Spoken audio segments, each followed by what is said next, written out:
Então vamos falar de INSS. Eu acho que era bom explicar o que é o INSS, como funciona essa parada e por que a gente chegou onde a gente chegou com esse rombo absurdo aí. Bom, o INSS é basicamente a previdência de todos os trabalhadores da iniciativa privada, né? A aposentadoria dos trabalhadores da iniciativa privada e Você também... trabalha que nem um camelo durante Exatamente, décadas. você contribui a sua vida inteira até pelo menos os 65 anos de idade. E aliás, Vilela, antes da gente falar do roubo do INSS, vamos falar um pouco do rombo do INSS, porque nessa semana eu estive com o presidente do Tribunal de Contas da União, que disse o seguinte, que há 3, 4 anos, pouco tempo atrás, a gente tinha 5, 6 pessoas trabalhando para cada aposentado. Hoje a gente já tem menos de 2 pessoas trabalhando para cada aposentado. Isso é preocupante. Não é qualquer pessoa falando. É o presidente do Tribunal de Contas da União, que analisa as contas do governo. Uma coisa que eu venho falando já há muito tempo, né? Você, jovem hoje, que, né, tá numa idade pelo menos uns 20 anos mais jovem do que o Vilela, para ser jovem,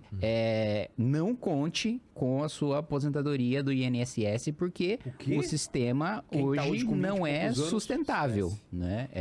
A curva que nós temos agora, primeiro, o único país que mantém o modelo de repartição, que é basicamente quem tá trabalhando hoje, sustenta quem é que tá aposentado, em vez de... E o outro sistema, que é o de capitalização, é você trabalhar a sua vida inteira, o governo guarda o seu dinheiro e você, muitas vezes, tem a opção de fazer investimentos com baixo risco daquilo que você trabalhou sua vida inteira, ou o governo faz esses investimentos por você, e aí quando você se aposenta, você recebe aquilo que você contribuiu, mais os rendimentos daqueles investimentos que foram feitos ao longo do tempo. No nosso sistema, não. Ele gasta o nosso no dinheiro? nosso sistema, ele gasta o nosso dinheiro, a gente contribui para sustentar aqueles que estão aposentados hoje, só que, primeiro, que é um modelo completamente insustentável, principalmente porque a gente deixou de ser um país jovem, né? E segundo, porque a gente não tem mão de obra formal, né? A maior parte das pessoas hoje ou tá trabalhando em pessoa jurídica ou é trabalhador informal, o que significa que nesse esquema de pirâmide tá faltando a base, né? Então, acho que esse é um ponto importante para ser colocado. Quando as coisas chegaram nesse nível na Grécia,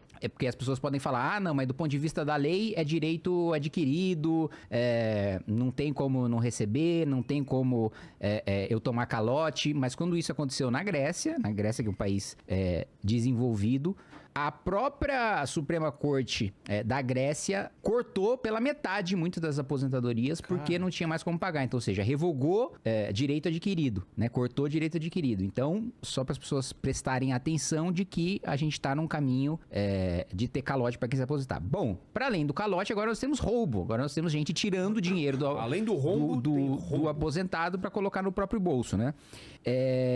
Essa história de você ter descontos, né, de aposentado e de pensionista para sindicatos e para associações, né, vinculadas a classes de trabalhadores, é uma coisa que começou em 1991 com o Collor, tá? Mas isso não é que o roubo começou com o governo Collor, isso é esse instrumento de que a associação ou o sindicato pode fazer o desconto na sua folha para fazer a contribuição previdenciária. Começa a disparar esses descontos em 2009 e 2010. É importante dizer isso porque o discurso dos petistas hoje não, começou no governo Bolsonaro, né? Não, os descontos começaram a aumentar e as investigações dos ministérios públicos de vários estados começaram a avançar ainda no mandato do Lula, no segundo mandato do Lula, e depois isso continuou, Dilma 1, Dilma 2, entrou o Bolsonaro. Você, Vilela, e quem me conhece sabe que eu não tenho nada de bolsonarista, mas eu não vou criticar o Bolsonaro com base numa coisa que ele não fez. Pelo contrário, no governo Bolsonaro teve uma medida provisória para que você tivesse a renovação, para que o aposentado tivesse que renovar aquele desconto com a associação de ano em ano. Tá. A esquerda entrou com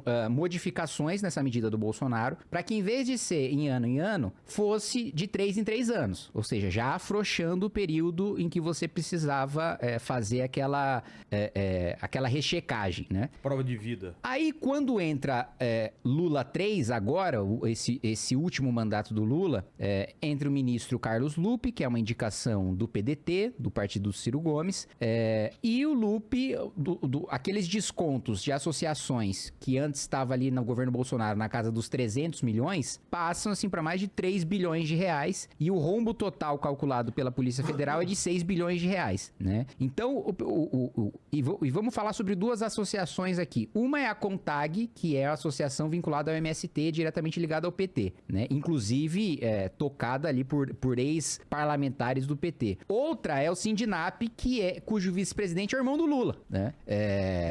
Isso que eu queria entender. E aí os repasses passam ali de 300 milhões ali para mais ou menos cada entidade no governo Bolsonaro, para 3 bilhões, né, para cada entidade mais ou menos no governo Lula. Então, o meu ponto é o seguinte, né, como eu disse, não sou bolsonarista, mas também não vou criticar o Bolsonaro com base em mentira, como o PT tá fazendo. Por que diabos Bolsonaro iniciaria um esquema para privilegiar uma associação do MST ou para passar dinheiro para a associação do irmão do Lula?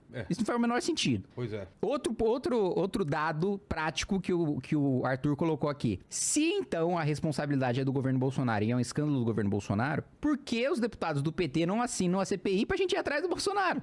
Se o prejudicado é Bolsonaro, o ministro do Bolsonaro e o governo Bolsonaro, não faz sentido, né, eles não assinarem para que tenha investigação. E justamente eles não querem que aconteça, porque sabem que é o escândalo do governo Lula, principalmente do governo Lula 3. E você teve várias medidas ao longo do tempo para afrouxar essa fiscalização, né? Primeiro, você precisava fazer a biometria no Ministério da Previdência para fazer essa renovação dos descontos feitos pelas associações. Aí, num projeto que a gente votou ainda em 2021, a esquerda coloca o que a gente chama de jabuti. Jabuti é quando tem um projeto sobre um tema e aí inserem uma coisa que não tem nada a ver com aquele tema. Pra ver se cola. Pra ver se cola. Isso né? é o chamado jabuti? Chama-se jabuti porque... É história, né? Você tem um jabuti em cima da árvore e alguém colocou lá. Exato. Alguém colocou o jabuti no sobe em árvore, vem daí.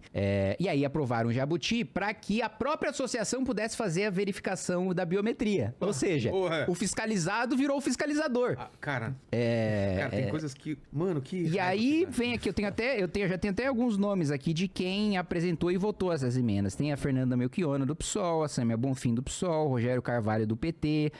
11 deputados e senadores do PT apresentaram emendas para afrouxar a fiscalização em cima dessas associações. Então é basicamente, você pega lá um aposentado, finge, né, frauda a assinatura dele para dizer que ele deu autorização para o sindicato ou para a associação fazer aquele desconto na folha de pagamento dele.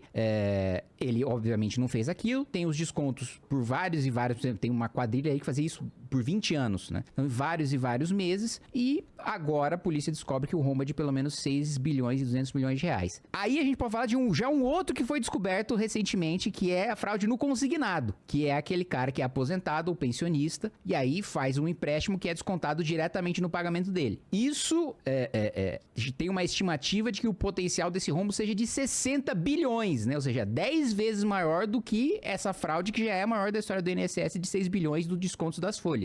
Então o esquema, a visão geral do esquema é essa. Pois é. Sim. Lenny, bota uma enquete aí pra ver qual é a percepção do pessoal que tá assistindo a gente, se a culpa é do Bolsonaro ou culpa do Lula, já que estão brigando aqui no chat, né? Os caras estão brigando aqui. Se eu puder até influenciar, assim, todo mundo sabe que a gente ataca bastante o Bolsonaro aqui, mas não tem como negar a responsabilidade desse governo, principalmente não na origem do esquema. Como... O Temer nessa fica como? O Temer tava no meio porque... No meio assim, vamos lá.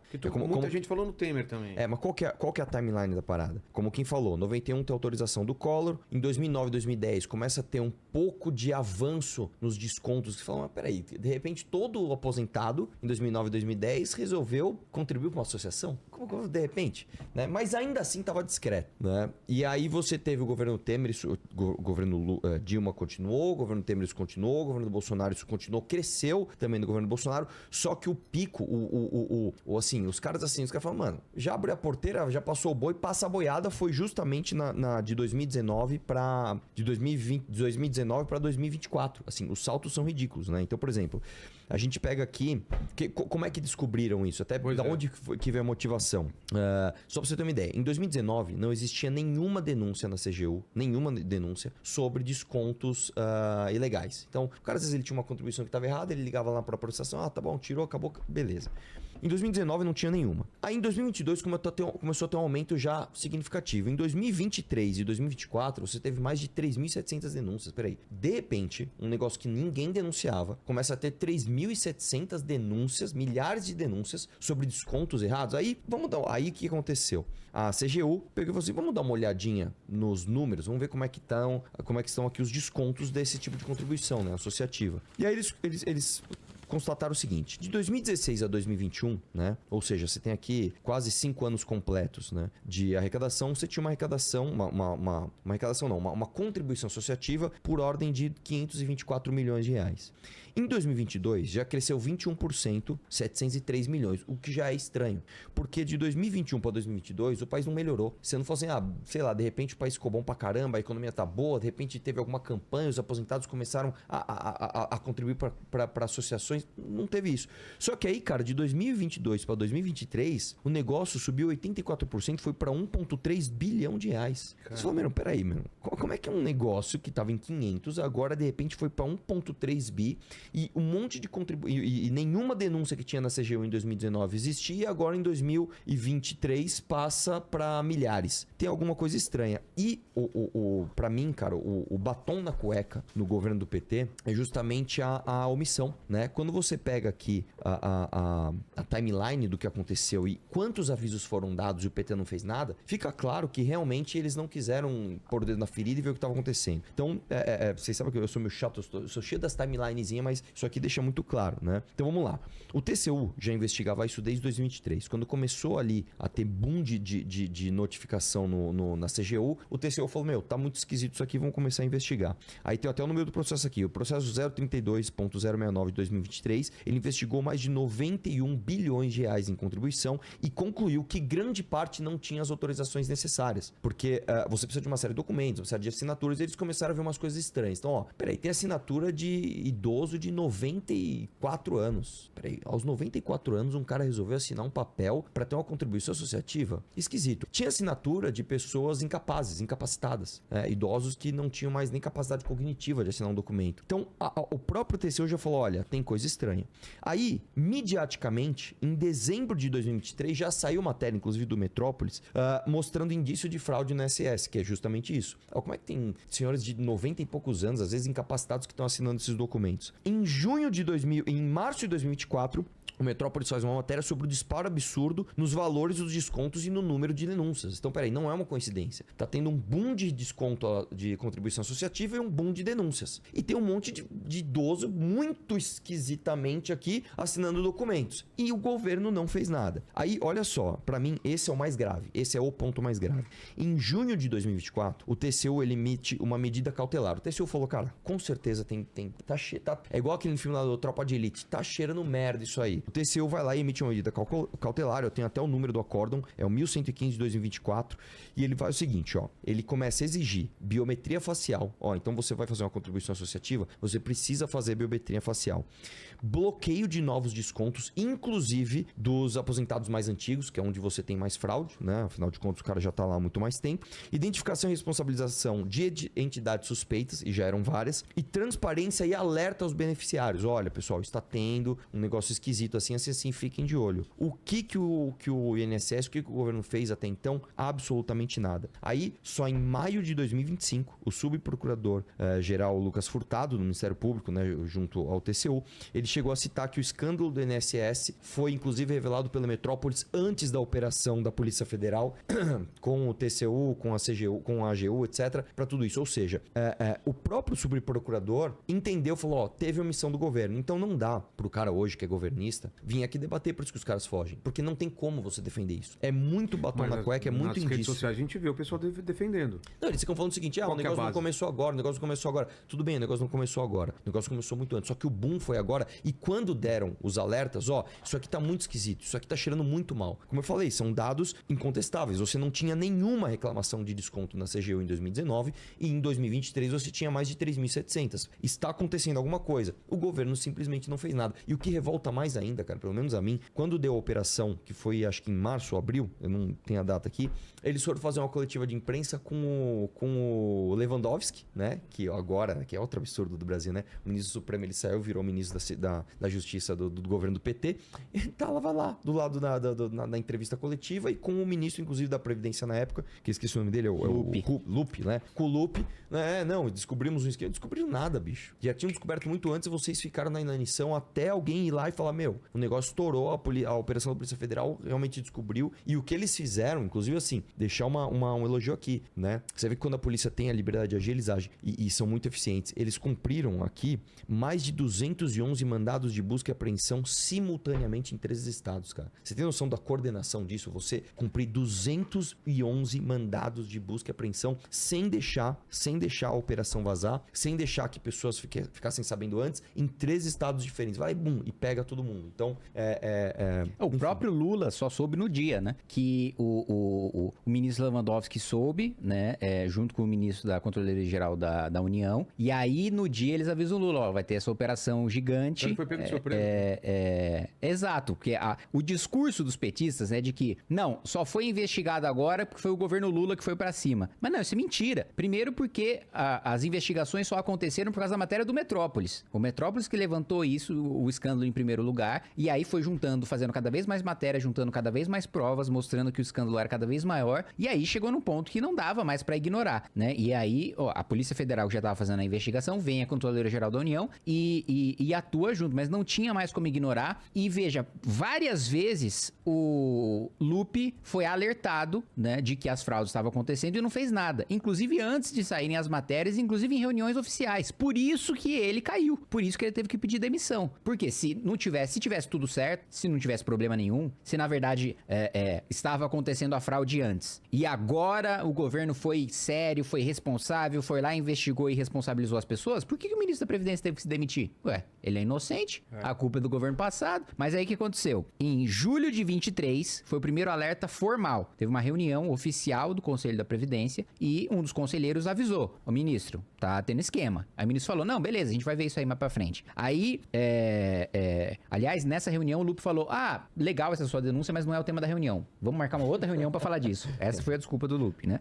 Aí depois teve uma reunião que só voltou esse tema a ser discutido em abril de 2024, quando já tava estourando, né, as operações e quando a imprensa já tava falando muito do assunto. Mas aí já era tarde demais pra fazer qualquer operação abafa ou pra tentar reverter aquilo que já tinha acontecido. Então, ele foi avisado pelo menos um ano antes das coisas acontecerem, não fez nada e quando chegou na hora quis posar de vítima junto com o governo Lula, dizendo que não, se o roubo aconteceu antes, a gente não sabia e quando soube começou a investigar. Não começou. Na verdade, mais uma vez, a imprensa levantou quando ficou insustentável, aí que o governo... Matéria da Metrópolis. Exato. Essa aí foi a primeira matéria que fez com que começassem as investigações da Polícia Federal e, inclusive, o Ministério Público, junto ao Tribunal de Contas da União, começasse a investigar também, como o Arthur colocou.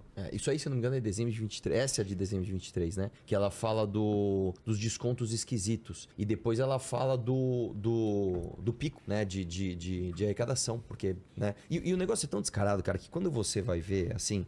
como aqui é podcast, dá tempo da gente falar, né?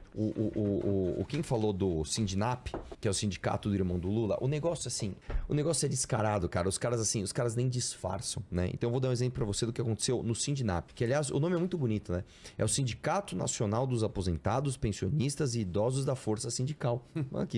Eles querem cuidar desses idosos, né? Que é presidido pelo Frei Chico, irmão do Lula. Olha só, em 2020... tá? Esse sindicato, ele arrecadava por volta de 23 milhões de reais por ano. Em 2024, eles tiveram um aumentinho aí no faturamento. Afinal, a economia tá boa, né? Tá tudo maravilhoso. Eles passaram para 154 milhões, velho. Porra.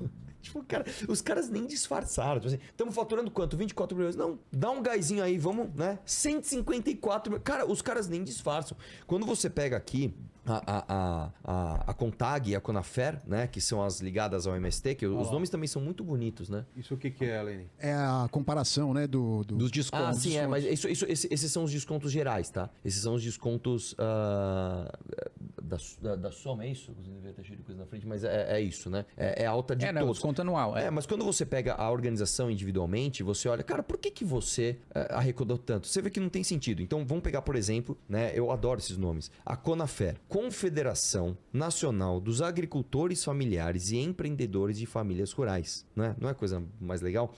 Descobriram, a Polícia Federal e o CGU descobriu, inclusive, que teve liberação ilegal em lote para contribuições. Então, em vez dos caras irem liberando um a um, eles pegaram um lote, aprova, e aprovou. E aí, cara, eles foram atrás de alguns desses aposentados para falar, você autorizou alguma coisa? Né? E foram fazer uma pesquisa. De repente, tá tendo, né, um mal entendido. Realmente, as pessoas às vezes estão realmente querendo contribuir para essas associações. E aí, basicamente, cara, você tem algumas associações onde 100% das pessoas não autorizaram a contribuição. Simples assim, 100% das pessoas não autorizaram. Tipo, se você não encontrou uma pessoa que falou, não, eu quero contribuir para essa associação, simplesmente não existe, né? Então, assim, o negócio é descarado. Eu apontei aqui, são 13 casos emblemáticos, tá?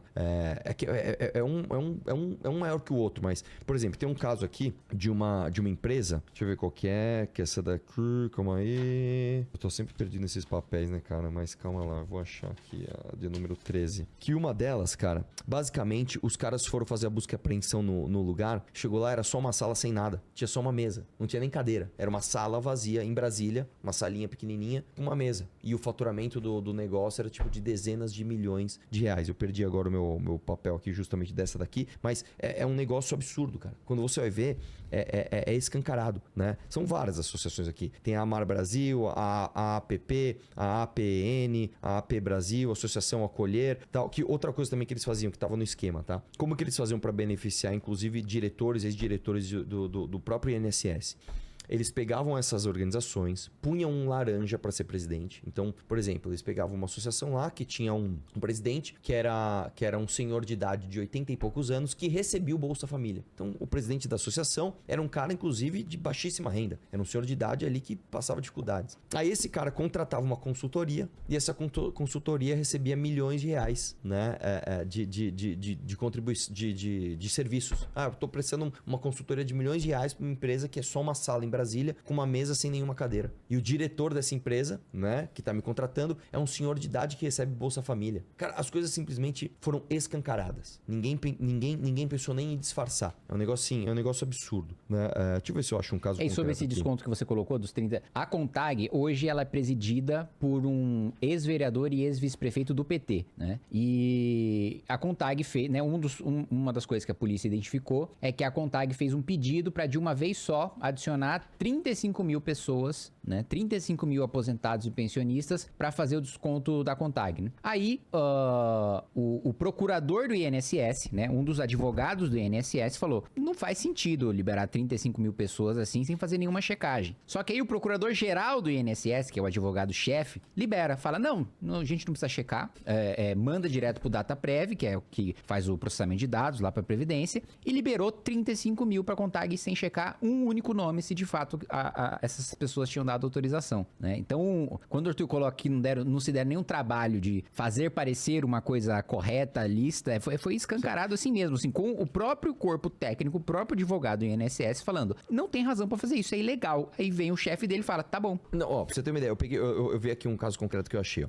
A Confederação Brasileira dos Trabalhadores de Pesca e Aquicultura, são sempre esses nomes maravilhosos, né?